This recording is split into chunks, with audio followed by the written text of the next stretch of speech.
5 টাকার জিনিস দিয়া 500 বছরের কাজ সমাধা করে নাও। দেখো মিক্সি জারটা লয়ে লইছি, মিক্সি জারের মধ্যে আমি 5 টাকার ফেবিকুইক লাগাইয়াম, যেটা নাকি আমার অনেক কাজে লাগবো। এই যে আমার মিক্সি জারের এই আডাটা মানে ছুটে গেছে, দেখতেই পারছো ভিডিওর মধ্যে কি সুন্দর করে এখন আমি লাগাই দিই। মানে এটা যদি ছুটে জ্বালা হেলা হেলা হেলা ছুটেই যাবো, পরে নষ্ট হয়ে যাবো, বেকার হয়ে যাবো। তাই আমি একটা 5 টাকার ফেবিকুইকের নেহেরে সুন্দর করে এইভাবে আডাটা লাগাই দিয়ে আমি একদম সুন্দর করে 5 মিনিটের জন্য রেখে দেব। মানে এটা 2-3 মিনিটের ভিতরেই হয়ে যায় সমাধা, কিন্তু 5 মিনিট আমি রেখে দেওয়ার পরে দেখো কি সুন্দর করে মানে আডাটা লাগিয়ে পড়ছে। অসাধারণ না? এখন আমার অনেক দিন পর্যন্ত যাবো, তাই আমি বললাম 500 বছর যাবো গা।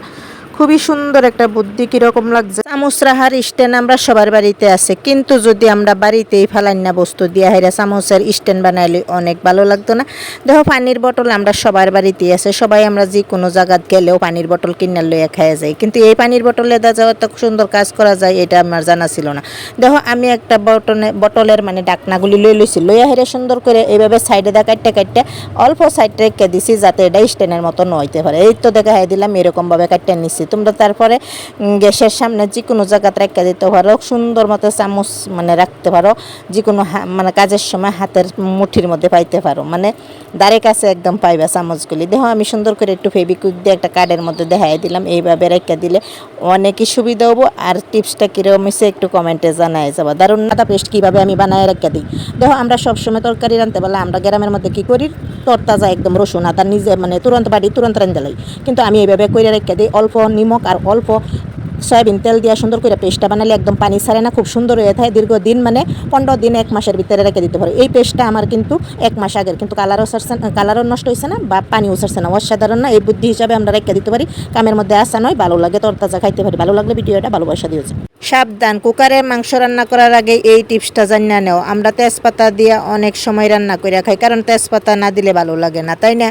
এটাই স্বাভাবিক। কিন্তু কুকারের মধ্যে এই তেজপাতা দিয়া হাইরা ডাইরেক্ট সিটি দিও না, যে এই তেজপাতা দিয়া হাইরা যদি ডাইরেক্ট সিটি দাও এখানেও যদি বাজে, মানে এই যে ছিদ্রগুলি যে থাকে এইগুলার যদি একবার তেজপাতা লাগে যা, তাহলে ব্রাস্ট হইবারও চান্স থাকে। তাই তেজপাতা দিয়ে সুন্দর করে কষাইয়া তেজপাতা দিয়ে উড়াইয়া হেরা পরে সিটি লাগায় যে, নাইলে কিন্তু একটু ডর আছে, বুঝছো? ভালো লাগলে একটু ভালোবাসা দিও যে।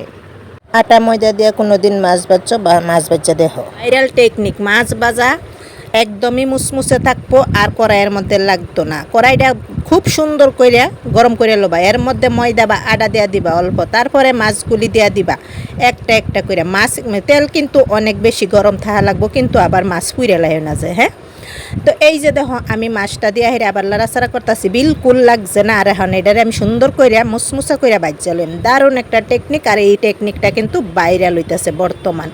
খুব সুন্দর না বুদ্ধিটা? আমার মাছ ভাজাগুলি খুব দারুণ হিসাবে হয়ে পড়ছে, আর ক্রিস্পি মুসমুসে, না ভাঙছে না কিছু, অসাধারণ।